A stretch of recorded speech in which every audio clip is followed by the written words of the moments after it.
Сильний кашель та астматичні напади. Стан здоров'я незаконно затриманого окупантами кримсько-татарського активіста Едема Бекірова погіршився. Після переведення із СІЗО до медсанчастини йому стало лише гірше. Про це родині розповів адвокат. Іслам Веліляєв подав клопотання про переведення Едема Бекірова до лікарні. Інваліда першої групи із хворим серцем, цукровим діабетом і раною, що не гоїться, на місці ампутованої ноги окупанти затримали 12 грудня минулого року. Просто щоб жити, чоловікові щодня необхідні 1,5 десятка медикаментів і перев'язки тричі на добу.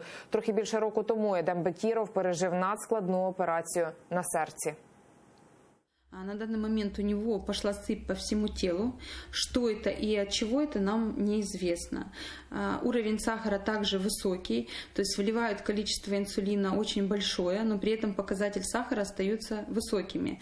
На голодный желудок 12,5, после приема пищи до 14.